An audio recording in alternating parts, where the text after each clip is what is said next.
Hello. Magluluto tayo ng labanos sa baboy. Kasi yun lang ang ano natin dito. Pang-ulam na medyo mura-mura. Isang buong labanos, hindi ko na pinakita, nagadgad ko na kasi. Kaya ito, magigisa ako. Alam niyo naman na ang labanos dito sa Japan, kung gaano kalalaki. Kaya igigisa ko lang siya sa baboy. Ano tayo ng bawang. Nandito ang bawang sa ginadgad ko na to. Kaya ihuhulog ko na lang. Ano tayo ng kutsara. Yan. Isang kutsara. Isang kutsarang bawang. Yan ang bawang ko, oh. Dinaan ko na sa mixer. Ayan, oh. So, ayun, magluluto. Nakapagluto na ako nito, pero may hipon. Ngayon, baboy lang. Sa baboy lang ako magigisa. Kasi wala akong hipon. Yeah, ayun, kita nyo ba? Ang hirap ng aking pagluluto kasi hindi makita. Ihuhulog ko na ang sibuyas. Mamaya ko na ihuhulog ang baboy kasi baka tumigas. Mahirap ang matigas ang baboy. Ayan. Eh, dapat sana to bukas ko pa ito lulutuin. Eh, baka mawalan ako ng oras. Kaya ngayon na. Ayan siya. Ihulog ang kamatis. Oh. Yan. Hindi na ako gumamit ng mga kutsara, pinggan-pinggan para wala akong gaanong hugasan.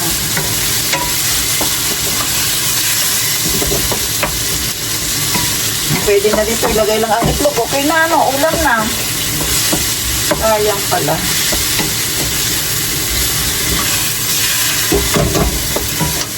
Pwede ng ulam. Lulog na ang pork. Hindi ang hugasan-kusak kalan lang, no? Ikaw mayroong ano na kasamang ano ng kamatis. Tangkay ng kamatis.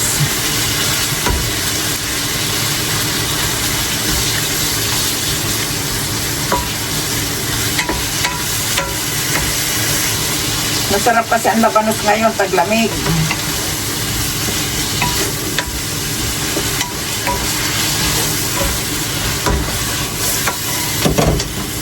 Lagyan natin ng patis. Patis.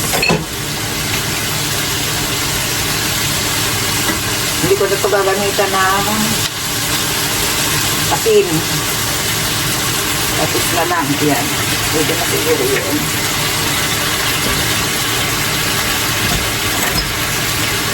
At saka suka. Lalagyan natin ng suka. Meron na akong Mexican vinegar. Pero gawa yan dito sa Japan. Gawa dito sa Japan. Masarap kasi ito pag may suka. Durugin lang ang kamatis para pag inilagay ang labanos, eh madaling maluto na siya. Hulugan natin ang paminta.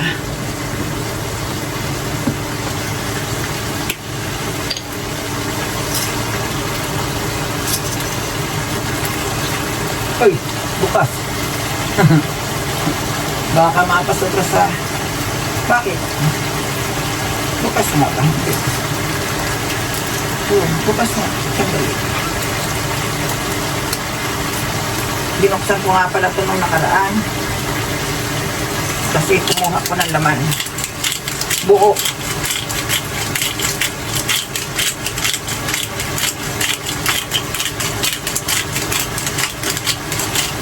Damihan ang ano, damihan ang paminta kasi marami naman akong paminta.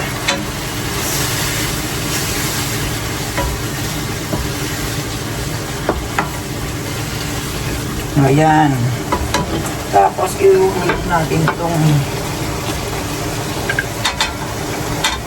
ating binagdag na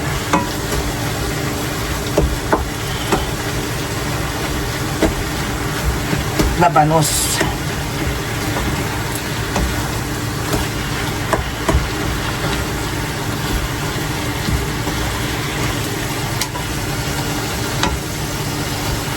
Bigyan natin ng konting tubig.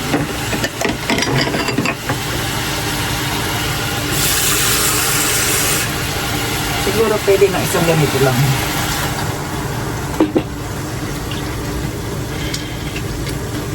Oo, pwede na. Ay, hindi kulang. Tama lang siguro.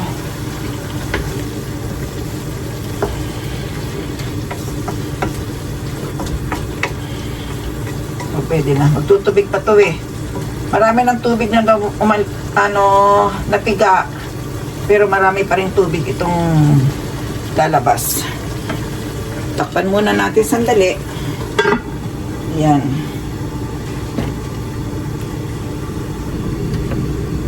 Ayan. Ang ating labanos. Bilis lang magluto nito kasi kinakain nga ito ng hilaw eh. Luto pa kaya? Diba? Uy, ang dami. Sino ba yung tagakain ko nito? Bigyan ko si Lolo. Ang dami kong labanos. Tikman at lasahan.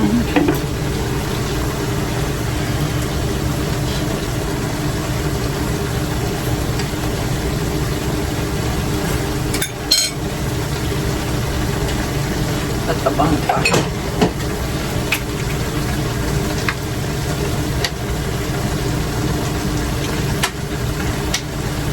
Tikman at kunting lasahan.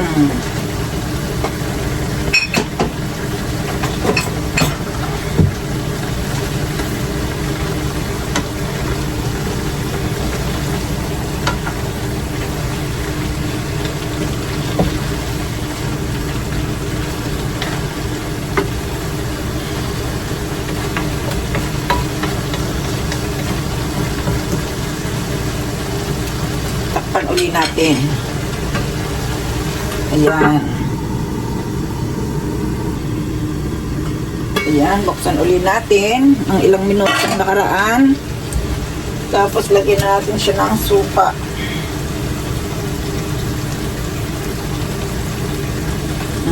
Tama na siguro yun. Sandali lang natin siyang pakuluan.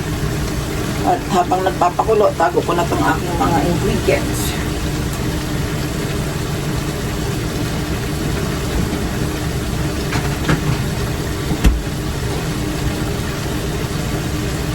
Ayan, siguro pwede na. Halo-haluin. Sabi, halo-haluin.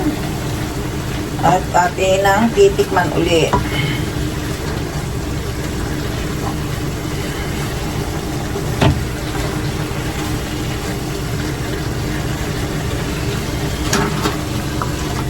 Yan, mabigat na.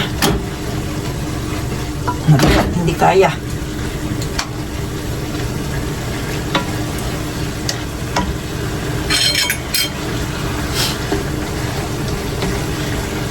Ayan, luto na to.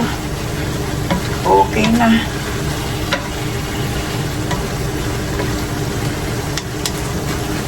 Hindi ako nag-aajinomoto. Pasensya na.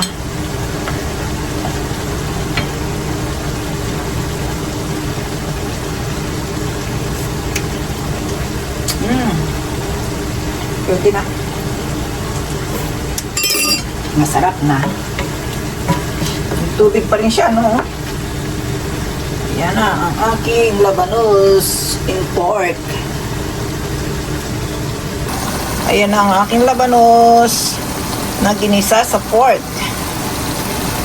O, diba? Sarap niyan. Mamaya magpapapak ako. Yan ang hapunan ko. Konting halo-halo pa para mabawasan ng sabaw. Yan ah. Ay, sarap nito.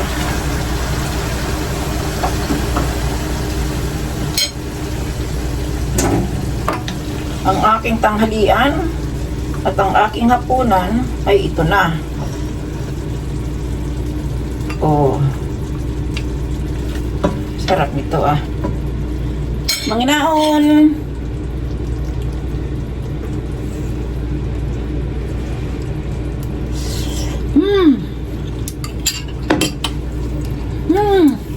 Sarap.